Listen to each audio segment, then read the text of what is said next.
അഗ്നിജ്വാല A deep love story ഭാഗം 3. ഒരു ചെറിയ ഫ്ലാഷ് ബാക്ക്. കരുണൻ മംഗലത്ത് തറവാട്ടിലെ കാര്യസ്ഥനായിരുന്നു. അയാൾക്കും ഭാര്യ സുമയ്ക്കും ഒരു മകൾ സീത. അച്ഛൻ്റെ കൂടെ ഇടയ്ക്കെല്ലാം വീട്ടിലേക്ക് വരുന്ന സീതയെ എപ്പോഴോ ഭദ്രൻ ഇഷ്ടപ്പെട്ടു തുടങ്ങിയിരുന്നു. ആ ഇഷ്ടം സീതയോട് അയാൾ തുറന്നു പറഞ്ഞിരുന്നെങ്കിലും സീത താല്പര്യമില്ല എന്ന് പറഞ്ഞ് അയാളിൽ നിന്നും അകന്നു നിന്നു.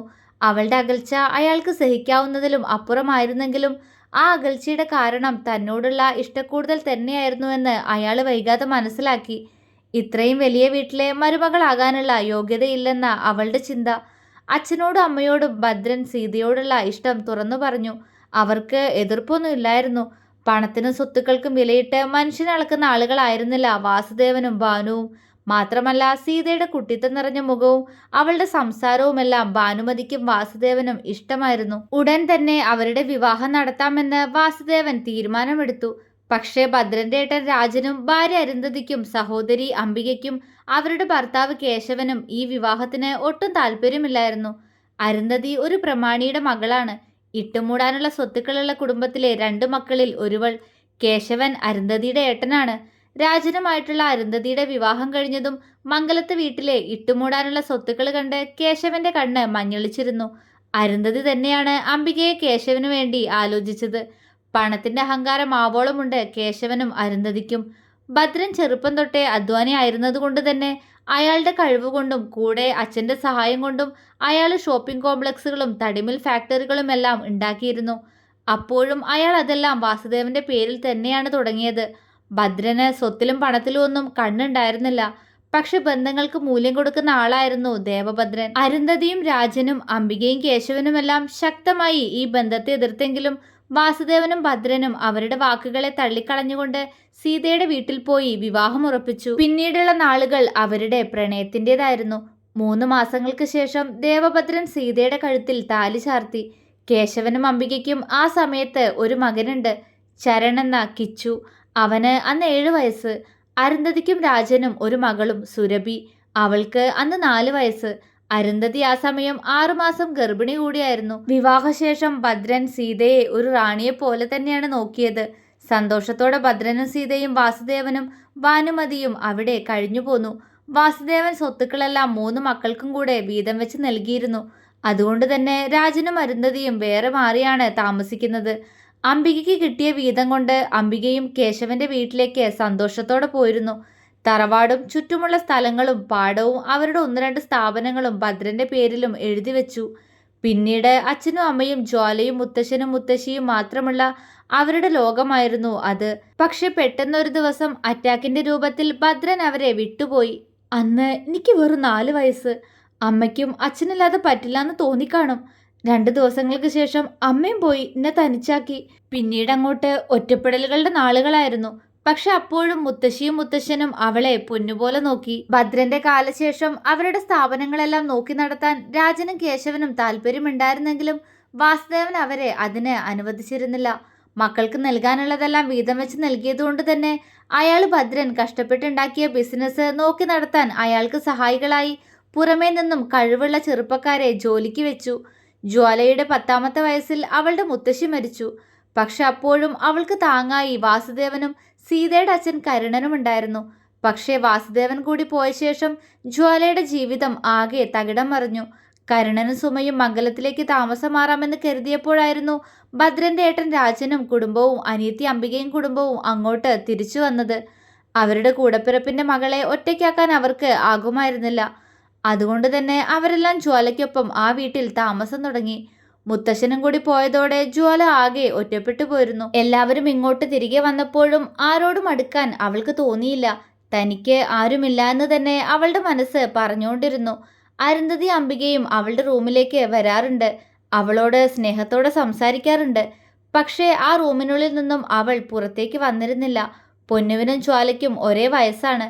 ഒരു ദിവസം പൊന്നുവും അവൾക്കൊപ്പം അവനും ആ റൂമിലേക്ക് വന്നു. ചരൺ പഴയ ഓർമ്മകളിൽ നിന്നും തിരികെ വന്നപ്പോൾ ജ്വാലയുടെ കണ്ണുകൾ നിറഞ്ഞിരുന്നു. അവൾ കണ്ണുകളൊന്ന് അമർത്തി തുടച്ചു. പൊന്നു എന്നോട് അന്ന് ഒരുപാട് സംസാരിച്ചു. മറുപടി ഒന്നും പറയാതെ അവളെ തന്നെ നോക്കിയിരിക്കുന്നത് കണ്ടാവും. എന്നെ ചിരിപ്പിക്കാൻ വേണ്ടി പൊന്നു എന്നെ ഇക്കിളിയാക്കി. ദിവസങ്ങൾക്ക് ശേഷം എൻ്റെ ചിരി വീണ്ടും ആ വീട്ടിലൊന്ന് മുഴങ്ങിക്കേട്ടു. ചിരിയോടെ നേരെ നോക്കിയത് എന്നെ തന്നെ നോക്കി ചിരിയോടെ ഇരിക്കുന്ന കിച്ചേട്ടനെയാ. വീട്ടിലെന്തെങ്കിലും വിശേഷ ദിവസങ്ങളിൽ മാത്രമേ എല്ലാവരും ഒത്തുകൂടാറുള്ളൂ. പൊന്നൂനോട് സുരഭി ചേച്ചിയോടും വല്യച്ഛൻ്റെ രണ്ടാമത്തെ മോള് സൗപർണികയോടും ഞാൻ സംസാരിക്കാറുണ്ട്. പക്ഷേ കിച്ചേട്ടനോട് സംസാരിക്കാൻ അങ്ങനെ പോയിട്ടില്ല. എൻ്റെ അടുത്തേക്ക് സംസാരിക്കാനായി വന്നിട്ടുമില്ല. അമ്മാവൻ്റെ അതേ ഗൗരവമുള്ള മുഖമുള്ള കിച്ചേട്ടനെ കാണുന്നത് തന്നെ എനിക്ക് പേടിയായിരുന്നു. കുഞ്ഞുനാളിൽ എന്നെ ഒരുപാട് അടിച്ചിട്ടൊക്കെ ഉണ്ട് കിച്ചേട്ടൻ. പക്ഷെ വളരും തോറും എന്നെ കാണുമ്പോൾ മിണ്ടാതെയായി. അങ്ങോട്ട് പോയി സംസാരിക്കാൻ പേടിയായതുകൊണ്ട് ഞങ്ങൾ തമ്മിൽ അകൽച്ചയിൽ തന്നെയായിരുന്നു. പക്ഷേ അന്നെന്നെ നോക്കിയിരുന്ന കിച്ചേട്ടനെ സംശയത്തോടെ ഞാൻ നോക്കി. ഫ്രണ്ട്സ്, എൻ്റെ നേർക്ക് കൈനീട്ടി അന്ന് ആദ്യമായിട്ട് കിച്ചേട്ടൻ പറഞ്ഞ വാക്ക്. കിച്ചേട്ടൻ്റെ കൂട്ട് ഞാനും ആഗ്രഹിച്ചിരിക്കും. അറിയാതെ കൈകൊടുത്തു പോയി. അന്ന് തൊട്ട് എൻ്റെ കൂടെ എന്നും കിച്ചേട്ടൻ ഉണ്ടായിരുന്നു. പൊന്നും കിച്ചേട്ടനും ഞാനും പിന്നീട് നല്ല കൂട്ടായിരുന്നു. തറവാട്ടിൽ എല്ലാവർക്കും എന്നെ ഒരുപാട് ഇഷ്ടമായിരുന്നു. പൊന്നൂനി സുരഭിയച്ചിയും സൗപർണികയെക്കാളും എന്നോട് വല്യച്ഛനും വല്യമ്മയ്ക്കും അമ്മായിക്കും അമ്മാവനും ഇഷ്ടമെന്ന് പലപ്പോഴും എനിക്ക് തോന്നിയിട്ടുണ്ട്.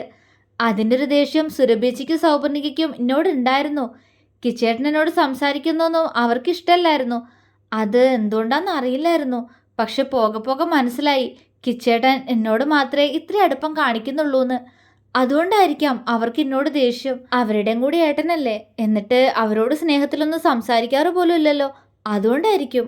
ഞാൻ അവരോട് കൂട്ടുകൂടുന്നതും കിച്ചേട്ടന് ഇഷ്ടമല്ലായിരുന്നു. കിച്ചേട്ടന് ഇഷ്ടമില്ലാത്ത എന്തെങ്കിലും ചെയ്താൽ പിന്നെ എന്നോട് മിണ്ടില്ല.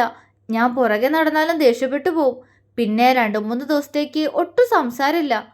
ഇനി ഞാൻ പറയുന്നത് കേൾക്കണം. എനിക്കിഷ്ടമില്ലാത്ത ഒന്നും ചെയ്യരുത്. ഗൗരവത്തോടെ ഒരിക്കലും പറഞ്ഞു. കിച്ചേട്ടൻ മിണ്ടിയ സന്തോഷത്തിൽ വാക്ക് കൊടുത്തു.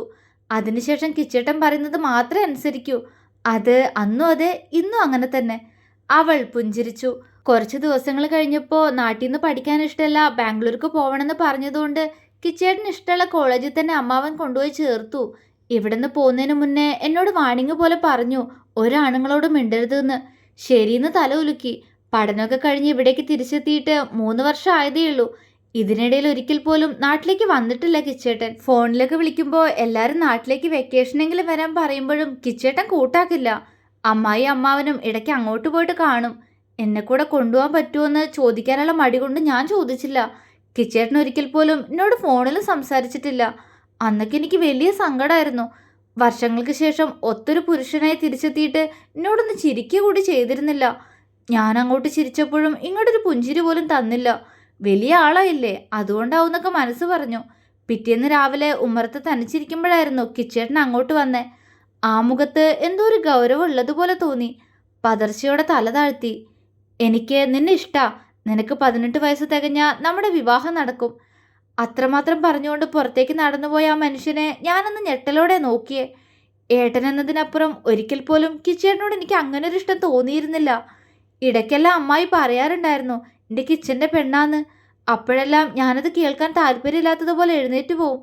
ആരെന്ത് പറഞ്ഞാലും കിച്ചേട്ടൻ എന്നെ അങ്ങനെ കാണില്ല. എനിക്കും അതിന് പറ്റില്ല. അതായിരുന്നു മനസ്സ് പറഞ്ഞത്. പക്ഷെ എന്നിട്ടും അവളുടെ ഓർമ്മകൾ വീണ്ടും ആ നാളുകളിലേക്ക് പോയി. പിന്നീടുള്ള ദിവസങ്ങളിൽ കിച്ചു അവളോട് സംസാരിക്കാൻ തുടങ്ങി. പഴയതിലും ഗൗരവം നിറഞ്ഞു നിൽക്കുന്ന മുഖമാണ് അവൻ്റേത്. അതേ ഗൗരവം തന്നെയാണ് അവളോട് സംസാരിക്കുമ്പോഴും. കിച്ചേട്ടനെ ഞാൻ അങ്ങനെ മറ്റൊരു രീതിയിൽ ഇതുവരെ കണ്ടിട്ടില്ല. അവൻ അവളോട് സംസാരിക്കാനായി രാത്രിയിൽ റൂമിലേക്ക് വന്നപ്പോൾ അവൾ പേടിയോടെ അവനോട് പറഞ്ഞു. പക്ഷേ അവനൊരു പുഞ്ചിരിയോടെ അവളുടെ കൈകൾ കോർത്തു പിടിച്ചു.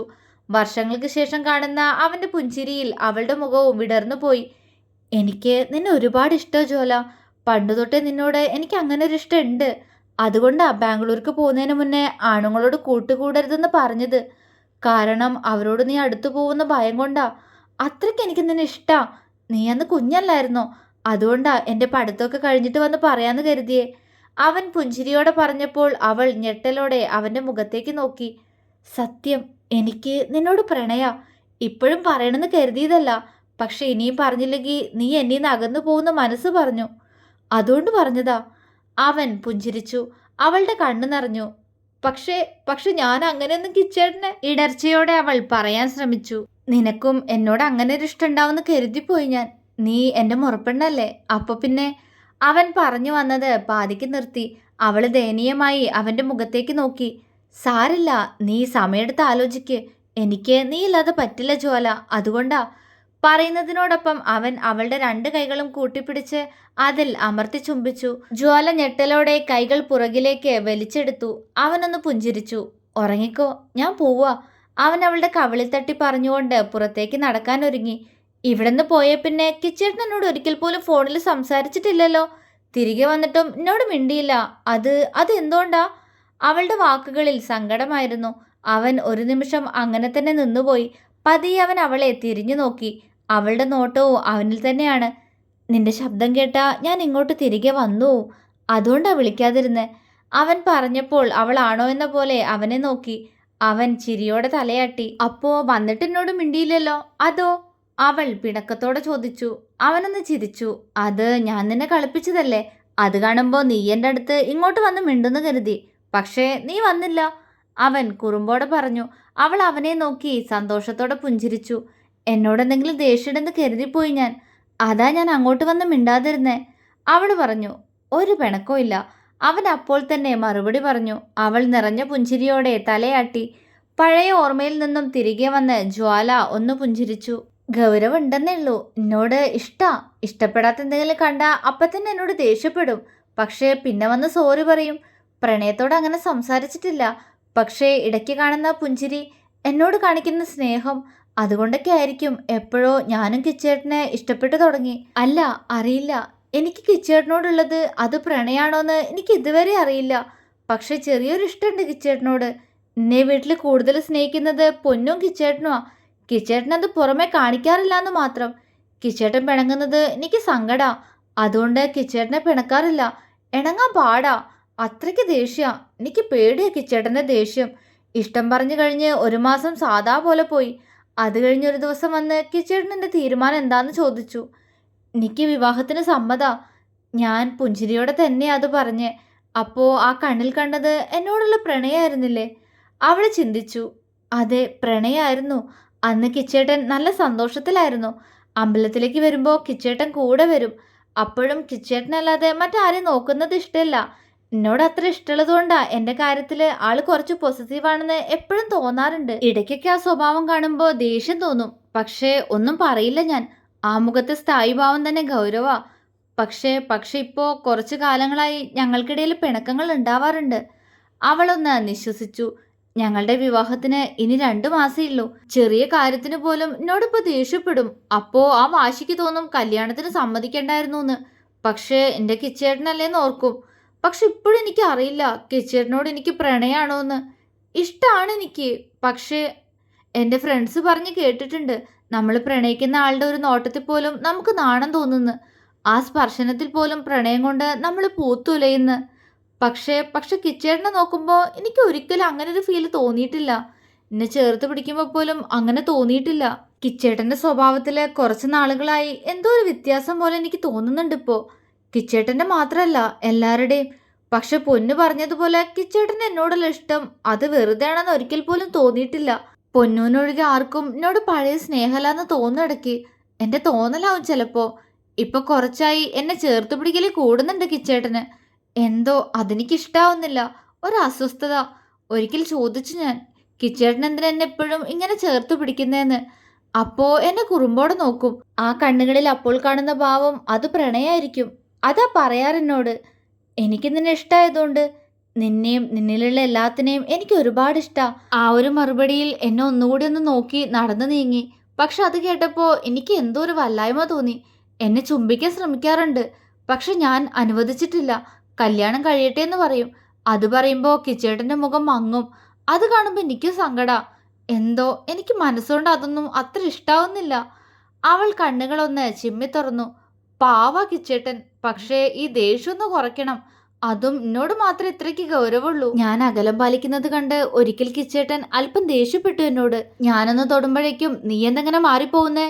ഞാൻ നിന്നൊന്ന് തൊട്ടാ എന്താ ജ്വാല? നിന്റെ കിച്ചേട്ടനല്ലേ? അങ്ങനെയൊക്കെ ചോദിക്കും. ശരിയാ. പക്ഷേ ഞാനെന്തെങ്ങനെ? എനിക്കെന്നെ അറിയില്ല. അല്ലേലും എന്തിനെങ്ങനെ തൊടുന്നേ?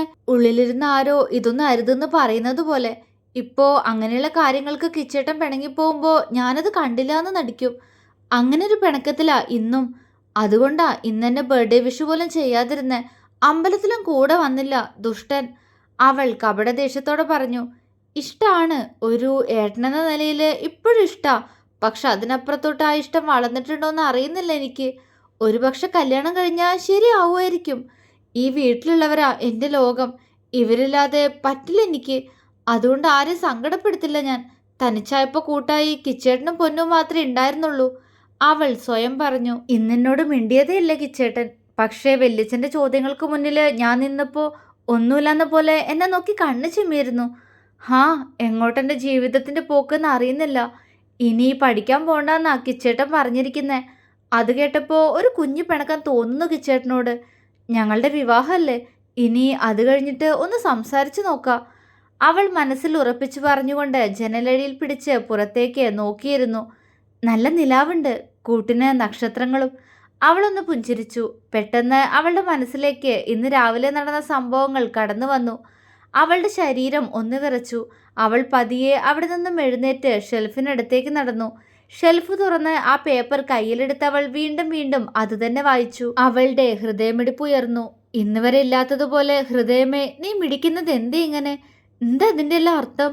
അവൾ മനസ്സിൽ പറഞ്ഞുകൊണ്ട് സ്വയം അറിയാതെ ആ എഴുത്ത് നെഞ്ചോട് ചേർത്ത് പിടിച്ചു. അറിയാതെ ചുണ്ടിൽ ഒരു പുഞ്ചിരി മൊട്ടിട്ടു. തുടരും.